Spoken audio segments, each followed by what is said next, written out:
Jack it up.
अस्सलामुअलैकुम दोस्तों, यहाँ पर आज जो है हम एक जो स्टेबलाइज़र है उसके वायरिंग जो है वो करेंगे। यहाँ पर आप देखें तो आपको plug, fuse, socket, transformer, 2 relay और एक सर्किट जिसमें से सप्लाई जो है, यहाँ पर रिले लगी हुई थी लेकिन मैंने यहाँ से कट ऑफ करके ये रिले को बाहर लेकर आया हूँ ताकि हम सर्किट को बेहतर तरीके से समझ सकें। अच्छा साथियों, उसमें एक बात की मैं वजाहत और कर दूँ कि इसके अंदर हमने जो टाइमर है, टाइम डिले सर्किट जो है, जो स्टेबलाइज़र को ऑन करता है 1 मिनट के बाद या 1.5 मिनट के बाद, वो भी हमने इसके अंदर नहीं लगाया क्योंकि फिर ये सर्किट पेचीदा सा हो जाएगा जो फिर समझने में और समझाने में मुश्किल पेश आएगी। तो इसको सर्किट को आपको समझाने से पहले मैं थोड़ी सी जो है वो रिले के बारे में वजाहत करूँगा। जी तो साथियों, यहाँ पर देखें हमें एक रिले दिखाई दे रही है। इसके यहाँ पर 5 पॉइंट हैं। ये जो 2 पॉइंट आपको नज़र आ रहे हैं जिनके ऊपर कॉइल लिखा हुआ है, इनको हमने 12 वोल्ट सप्लाई देनी है। ये जो सेंटर में हमें पॉइंट दिखाई दे रहा है जिसे हमें कॉमन लिखा हुआ है यहाँ पर, ये इस वक्त नॉर्मली क्लोज के साथ मिला हुआ है। जैसे ही दोस्तों हम इसको 12 वोल्ट सप्लाई देंगे तो ये जो हमारा सेंटर वाला पॉइंट है ये यहाँ से डिस्कनेक्ट होके ये पॉइंट जो है इसके साथ कनेक्ट हो जाएगा। इसके सिंपल से कनेक्शन है। अच्छा साथियों, यहाँ पर देखिए ये अब हमारे पास ट्रांसफार्मर है, ऑटो ट्रांसफार्मर जो स्टेबलाइज़र के अंदर इस्तेमाल होता है। यहाँ पर मैं इसकी थोड़ी सी वजाहत करूँ कि यहाँ पर जब, क्योंकि हमने जो लूप्स निकाली हैं आपको पता होना चाहिए इनके ऊपर वोल्टेज कितने आ रहे हैं। ये जो सबसे पहले 0, उसके बाद हमने 210 की लूप निकाली, ये पहली जो लूप है। उसके बाद 220 की, ये जो रेड है आपको तार दिखाई दे रही है। उसके बाद 245 की, ये जो सेंटर वाली है। आखिर में 285 की वाइंडिंग में से हमने लूप बाहर निकाल दी। ये मजमूई तौर पर 5 लूप्स हमारे पास है। मैंने पहले आपको बता दिया है कि ये सादा, इसमें टाइमर नहीं है। ये 160 वोल्ट से 220 वोल्ट जो आउटपुट देगा, यानी कि अगर 160 वोल्ट हमारे पास आ रहे हैं तो ये 220 को करेगा। तो ये जो बारीक सी तार आपको दिखाई दे रही है ये 14 वोल्ट है जो हमारे सर्किट को जाएगी। सर्किट से हमारी जो रिले है उनको 14 वोल्ट जो होंगे वो मिलेंगे। यहाँ पर देखें दोस्तों, जो हमारी रिले हैं जिनको हमने जो कार्ड है उसमें से निकाल कर यहाँ पर ओपन किया है, तो यहाँ पर आप गौर करें ज़रा तो आपको दिखाई देगा कि जो पहली रिले का पॉइंट है, ये देखिए यहाँ पर आपको जो पहला पॉइंट इसका दिखाई दे रहा है, उसके ऊपर ये जो नॉर्मली क्लोज़र है उसके ऊपर हमने 210 वोल्ट की जो लूप्स है उसको यहाँ पर हमने कनेक्ट किया है। इसका जो नॉर्मली ओपन है उसको हमने जो अगली रिले है उसके सेंटर वाले पॉइंट के साथ हमने कनेक्ट कर दिया। नॉर्मली जो हमारा क्लोज है पहली रिले का, उसके ऊपर हमने 210 वोल्ट, और जो इसका दूसरा पॉइंट है नॉर्मली ओपन, वहाँ से हमने तार लेके, ये सर्किट के अंदर वैसे ही मिली होती हैं, लेकिन यहाँ पर क्योंकि हमने ओपन किया तो यहाँ पर मैं इस तार को यहाँ पर आपको दिखा रहा हूँ कि ये नॉर्मली ओपन से ये जो कॉमन पॉइंट है ये उसके साथ आके हमने इसको मिला दिया।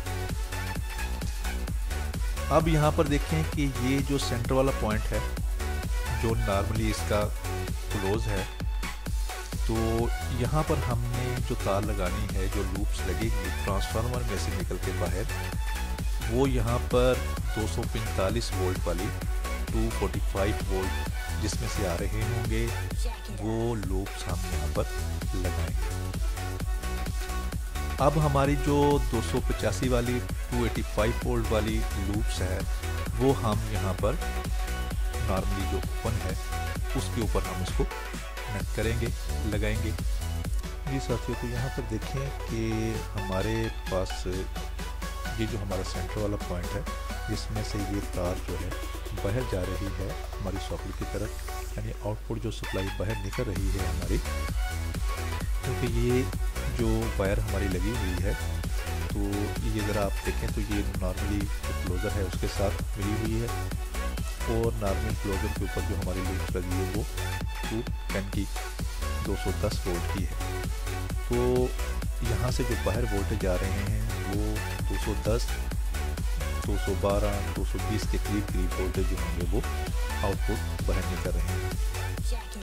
अगर यहाँ से पीछे से हमारे वोल्टेज कम हो जाते हैं, हम फर्ज कर लेते हैं कि यहाँ से 25 वोल्ट जो हैं वो कम हो गए, तो यहाँ पर अब सारी सी बात है कि पूरे ट्रांसफार्मर में हर जगह पर वोल्टेज जो होंगे वो कम हो जाएंगे।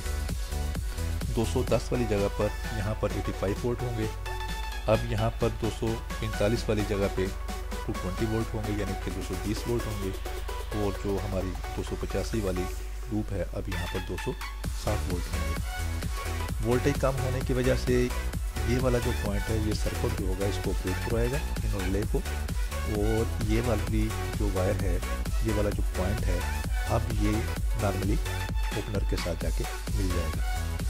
अब यहाँ पर देखें ये नॉर्मली ओपनर जो है इसकी जो तार है ये जाके मिल रही है अगली रिले जो है दूसरी रिले हमारे पास उसके सेंटर वाले पॉइंट के साथ। तो ये सेंटर वाला पॉइंट जो है ये इस वक्त मिल रहा है नॉर्मली क्लोजर के साथ। ये नॉर्मली क्लोज जो है ये देखें इसके ऊपर जो है इस वक्त जो वोल्टेज है वो तकरीबन अगर हम 25 निकाल दें तो यहाँ पर भी 220 वोल्टेज होंगे मौजूद होंगे। तो लिहाजा यहाँ से इस पॉइंट पर मिलने की वजह से ये पॉइंट जो होगा यहाँ से 220 जो वोल्टेज होगा वो इस पॉइंट पर, क्योंकि अब ये पॉइंट हमारा जो है ये पहले ही नॉर्मली ओपन के साथ जो है वो मिला हुआ है, लिहाजा हमारे जो आउटपुट पर सप्लाई जाएगी वो 220 होगी।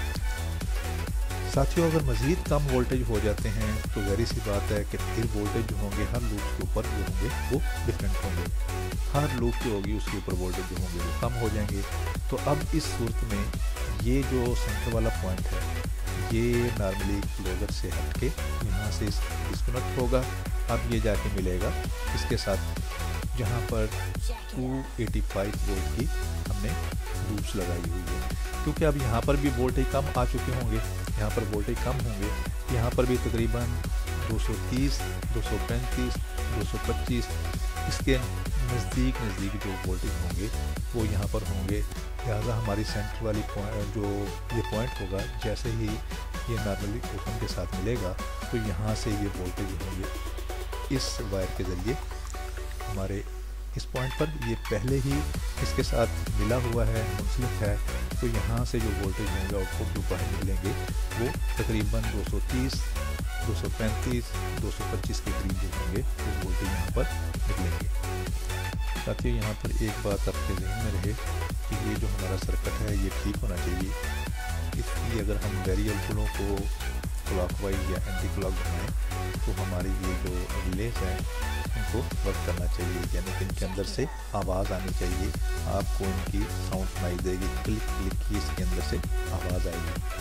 अगर इन वेरिएबलों को घुमाने के बावजूद भी इन रिले के अंदर से आपको आवाज़ सुनाई नहीं देती तो इसका मतलब ये है कि हमारा ये सर्किट जो है ये काम नहीं कर रहा। ऐसी सूरत में आपको अपने इस सर्किट को चेंज करना होगा। तो दिली आपने करनी वेरिएबलों का अगर नुक्स है तो उनको चेंज कर दें, अगर इनके ट्रांजिस्टर ख़राब हो चुके हैं तो इनको चेंज कर दें।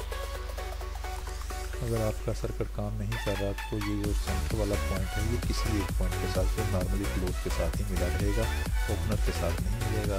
लिहाजा हमारी जो दूसरी लूप्स हैं उनके साथ ये कनेक्ट ना होने की वजह से वोल्टेज होंगे तो अप डाउन नहीं होंगे।